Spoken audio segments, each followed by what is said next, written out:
Welcome into Candlestick Chronicles, a 49ers podcast on the Blue Wire Podcast Network. I'm Kyle Madsen. I write about the 49ers over at NinersWire.com, part of the USA Today Sports Media Group.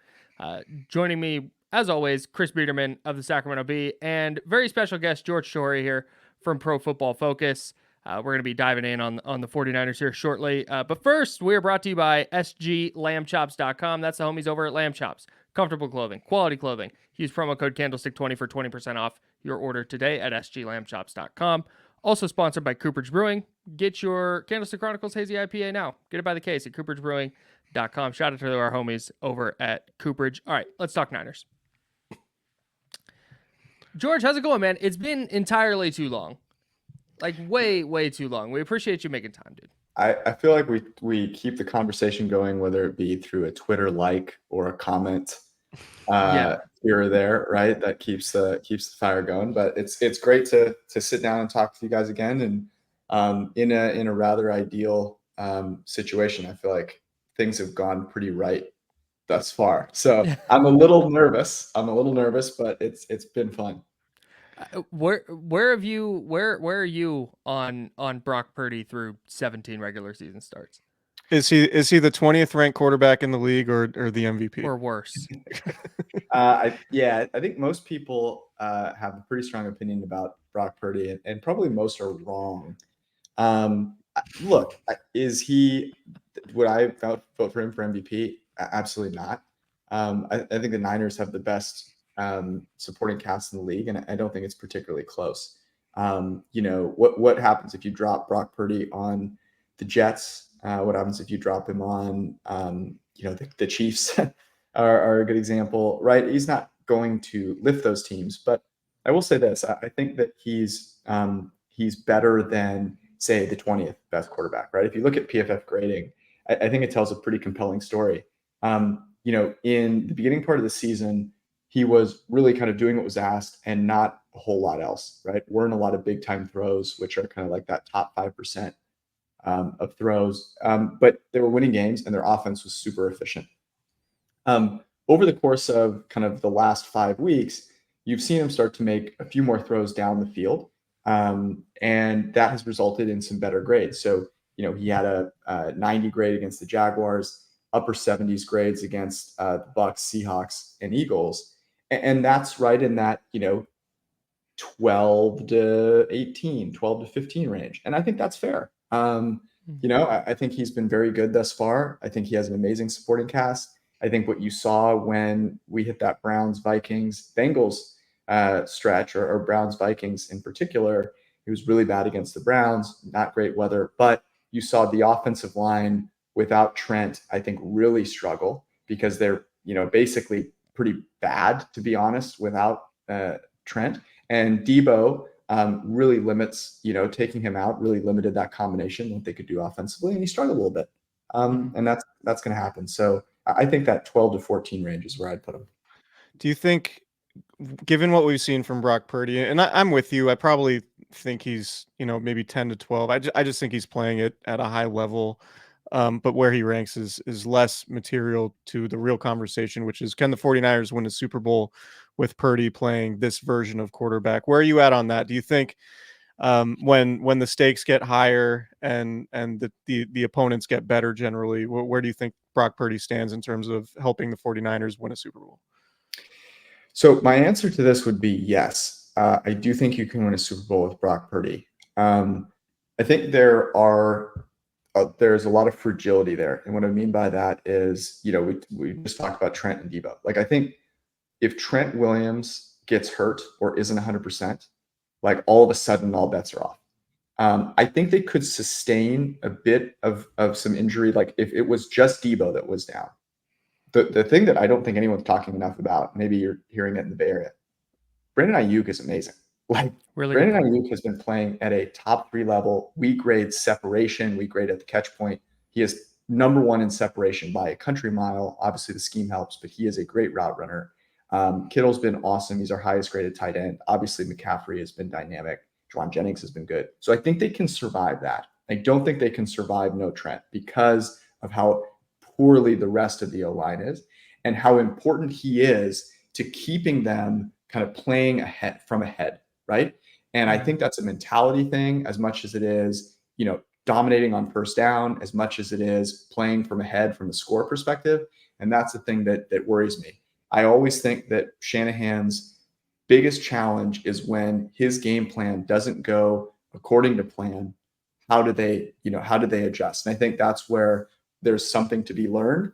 But the problem is, guys, that I don't see a lot of quality in the rest of the league. And I don't know that if they're healthy, there's a team that's within 5 points of them from a point spread perspective on a neutral field. Like, I really don't. I am fascinated for the Ravens game. I think the Ravens are the one defense schematically that could give them some problems with what McDonald has done there. Offensively, I don't know if they can keep up, but I'm excited that we get to see that in the regular season because I think that will give us a good litmus test. But to answer your question, yes, I think they can win a Super Bowl. Did you feel that way with Jimmy Garoppolo? Because for me, for me, I always felt like, man, you kind of see the ceiling with Garoppolo. You saw it in the Super Bowl. You saw it in the 2021 NFC title game. And I that was always kind of my vibe. I feel like Purdy, I think that like top 5 talk is nuts. But I also think within the scope of this system, like forget dropping him on the Jets or the Bears or whatever team, in the scope of this system, I feel like he's elevating the offense beyond anything Garoppolo ever did. And the offense was really dang good in 2019, but I always felt like, man, they are a turnover waiting to happen.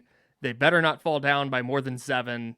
It just never felt like Garoppolo was elevating the offense the way Purdy does.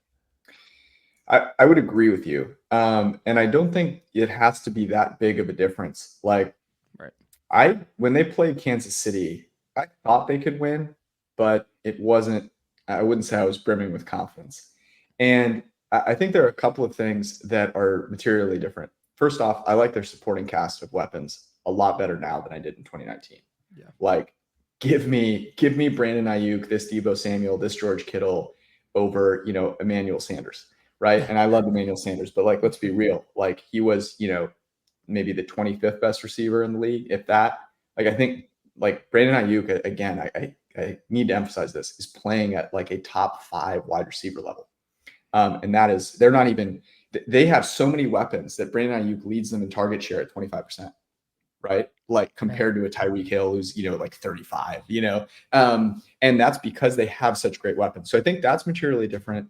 The other thing that Purdy does that I just don't think Jimmy ever did a good job of was when he made a mistake, it was so costly. And, he would no one was better at throwing a catchable ball to a linebacker. And while Purdy has gotten some decent turnover luck, he just, avoids those catastrophic plays much better. And he's also a little bit more mobile, which I think is very helpful. And kind of the last thing I'll say about it is Jimmy was one of those guys where if he was 100% healthy, I usually felt pretty good about him. But any sort of injury, any nick, like, it felt like the wheels are falling off. So I think there's just enough of a difference. Like, I would say Garoppolo was firmly at that like 15 to 19 range. I think Brock is in a tier above, and like, that's good enough with this supporting cast, certainly. You said something a little bit earlier about the Niners probably being 5 points better than just about any team they could face on a neutral field. Is the NFL just overall a little bit down this year? Or is the AFC in particular a little bit down? Like, I know the 49ers this is probably the best team Kyle Shanahan's had, right? But I also think the NFL overall, and maybe this plays into the MVP conversation with the fact that there doesn't seem like there's a clear-cut guy, and Patrick Mahomes is maybe having a little bit different of a season with that supporting cast, and Josh Allen is struggling, those types of things. But overall, in your view, is the rest of the league a little bit down while the 49ers seem to be ascending a little bit? I would agree with that pretty strongly. I think a good example of this is Kansas City. So Kansas City last year was number 1 in EPA per play, number 1 in EPA per pass, and it was pretty clear cut. And there with that team, it's like, it's the way you expect it to happen, right? They have a great quarterback. Quarterback's playing really well. San Francisco actually has a better EPA per play this year than Kansas City had last year. And then everyone else is basically at the same level or below. And I think you're seeing a lot of the teams that are doing that well. Like, I'll give you the list here. You've got San Francisco number 1. You've got Dallas number 2, Buffalo 3, Miami 4, Detroit 5. Okay. Dallas hasn't beaten a good team. Buffalo hasn't beaten a good team. I guess they beat Miami, but maybe Miami is less than we think. Detroit has Jared Goff. So like you look at those teams and like none of those teams are great. Like Kansas City's down there in 7th, and Kansas City is so interesting to me because I think they have the worst supporting cast in the league. Like Travis Kelce looks like he got shot with a tranquilizer gun in the calf when he's running. Like it's we've got a lot of other things on the mind. They have no other weapons. It's really bad, right? And so you look at the big competitors on the AFC side, and you have tons of questions. On the NFC side, they've dominated. So yeah, I think the competition is down, but some of the data would suggest that maybe we're over-exaggerating that a bit because of the quarterback injuries. Like you look overall at the season thus far, big time throws, which I alluded to, which are PFF's highest graded throws. You can get those on PFF.com with a PFF subscription. Actually, that rate is higher than it was last year, and turnover-worthy plays are down a little bit. So I do think it's both sides of the ball. Like defenses are playing worse and offenses are playing worse, and that's resulting in a few more points. And just the way that we're used to seeing it happen is not that the same way, right? Buffalo hasn't been as great from a win-loss perspective. Jalen Hurts has been hurt, and Kansas City has been a nightmare. Quick question, because I have a PFF subscription, and I it's one of those things where I'll just like go on there and bounce around and look at stats, and I blog, so I blog about that.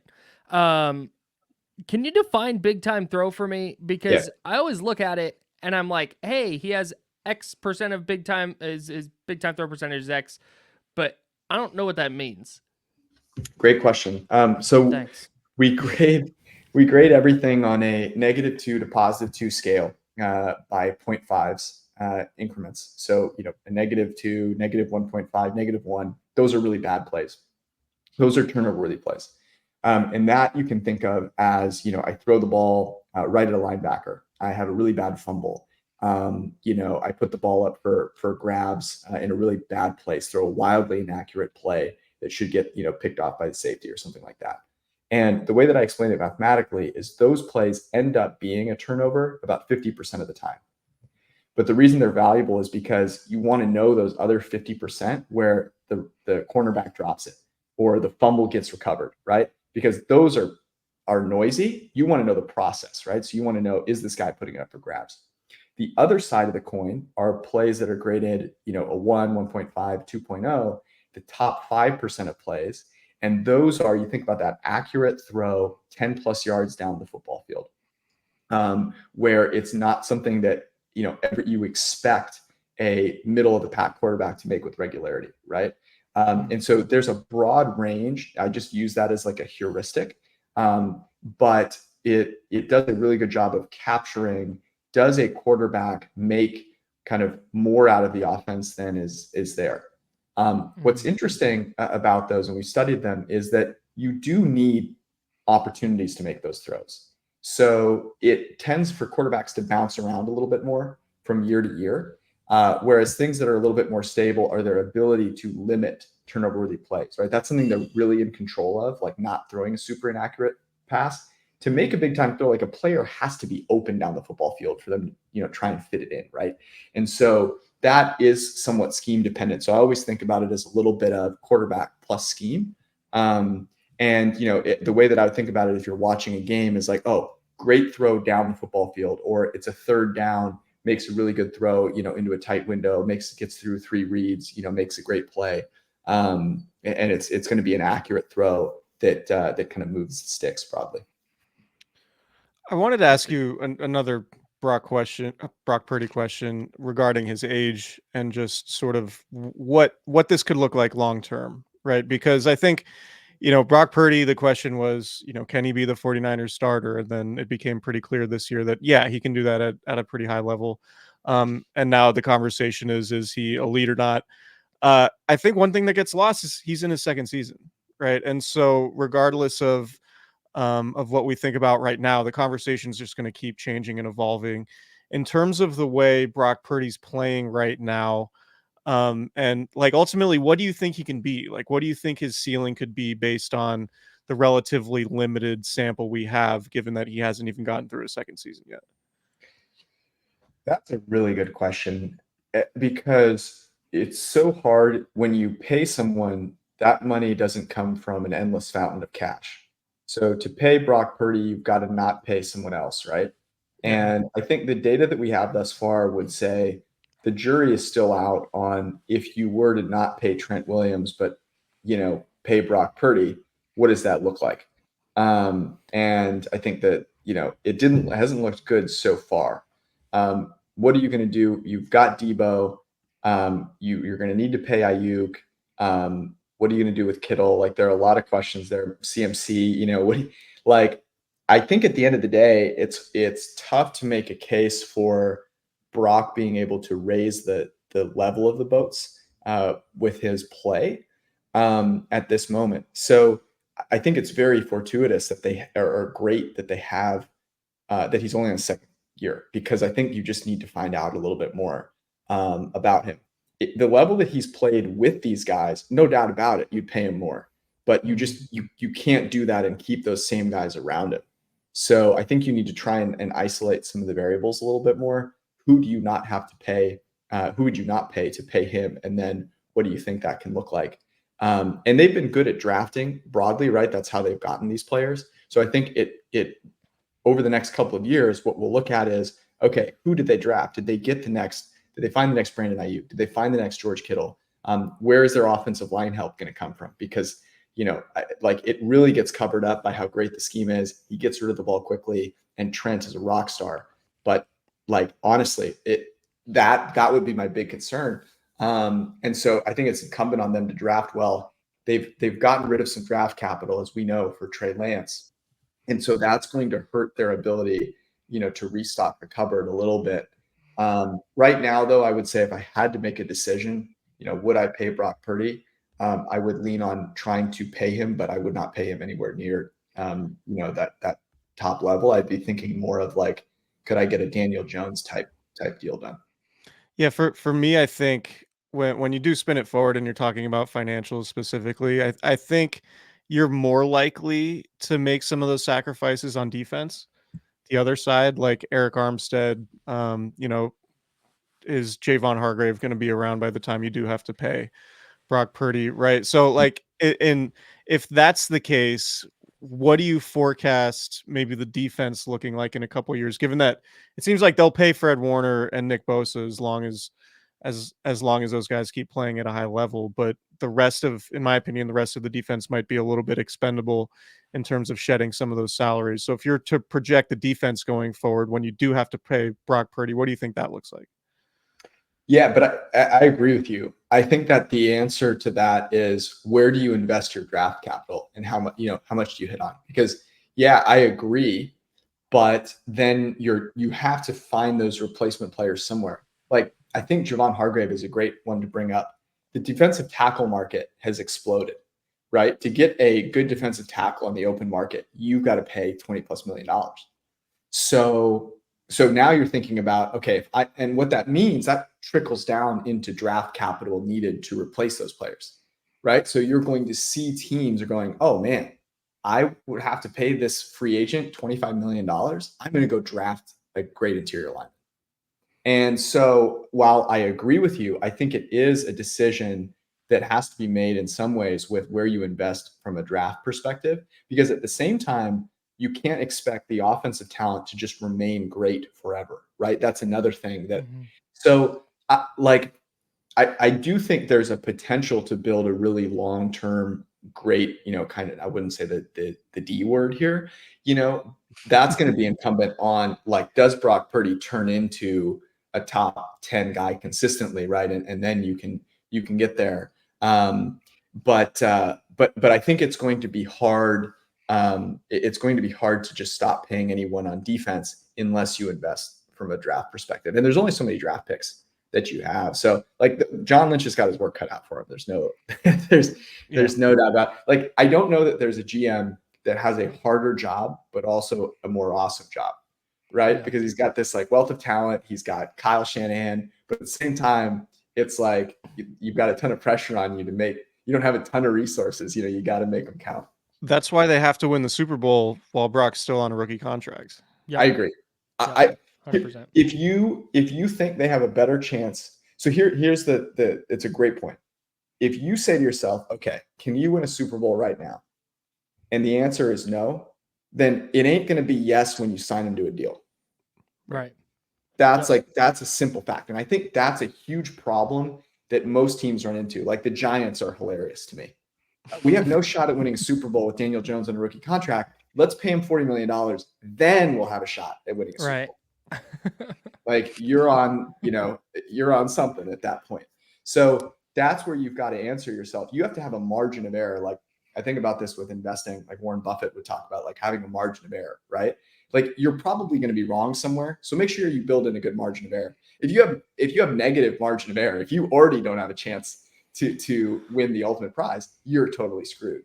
And so you've got to feel like, yeah, man, like not only could we win the Super Bowl with him, but we actually have some room to spare. That's where the Chiefs are at, right? Mm-hmm. The Chiefs are like, we are so dominant with Patrick Mahomes on a rookie deal that we can afford to pay him a ton of money because we are still going to be able to win Super Bowls.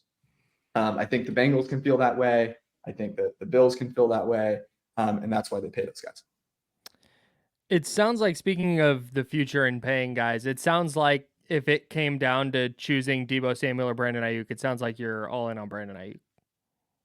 I think Brandon Aiyuk is the better receiver. Now, I've always thought of Deebo as he's so much better on the Niners than he would be anywhere else. Like maybe Miami, because of McDaniel, but that scheme is just so perfect. It puts him in such a great position.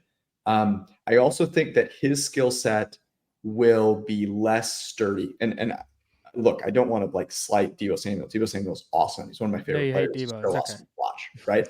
But just in thinking, yeah, I'm a Deebo hater.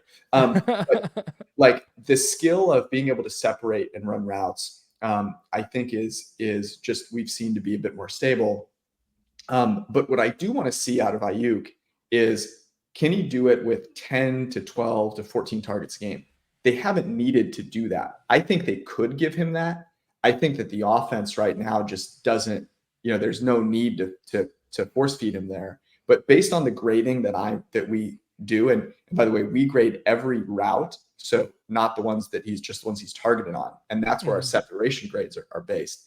And he's dominating there. So my belief is you could start to give him those targets. Like the guy who's in second is Tyreek Hill, right? And like you're force feeding Tyreek the ball, and that's really doing well for you. So I would say yes. I think that it's only a matter of maybe a year or so that we're talking about him firmly in that top 10. I think he should be talked about with those other great young wide receivers. So we'll get you out of here on this. Obviously, you feel like the 49ers can win the Super Bowl based on what you said earlier, but right now, when you look at the standings, they're still a game back. Do you think the Niners, I mean, based on what we've seen from Philadelphia and Dallas, do you think the Niners, or how realistic do you think the Niners' chances of getting the number 1 seed are? Because I think it would be pretty important for them to get that bye if they do plan on winning the Super Bowl this year. I'll tell you what, I don't want to go back to Philadelphia. The way that we treated this game, wearing all black, like if you play Philly again in Philly, I mean, they are going to come with everything, right? And that Philly is a good team. And my belief right now is that Jalen Hurts is hurt. Like, I think Jalen Hurts is pretty banged up. He is grading significantly lower this year than he did last year. The run game is just not an element. He's not a great like drop back passer. Like I think David Carr's getting flamed all over Twitter for his comments. I think there's a lot of truth to them. But they're such a good team all around him that they're still able to perform well. So I do think it would be very beneficial to get the number 1 seed. How realistic is that? I think Dallas should be favored against Philly this week. I think they've got a legit shot to win. And if they win that and the Niners beat the Ravens, then they're going to get the 1 seed. But ultimately, I think I would rather have the Niners be healthy than have the 1 seed. So I think if they're healthy, it really shouldn't matter. And, it'll be a closer game when they play Philly the next time. No doubt about it, as long as Philly's not playing Marcus Mariota. But they should be able to overcome. I think Philly is super interesting, and I guess on the AFC side, we haven't seen them, I guess, against the Lions, but on the AFC side, I'm really interested in what that matchup could be. Not to look ahead too much, into that. I think we'll get a glimpse on Christmas Day, with the game against the Ravens. PFF Forecast is the podcast that George Chahrouri is the host of. Make sure to check out pff.com to dive into these grades. Snag subscription. I'm telling you, super worth it. George, thank you so much for hopping on, man. Anytime, fellas. This is a joy. I love talking about the Niners, and you guys do it better than anybody else. So thanks for having me. Much appreciated, man. We'll talk soon. See you guys.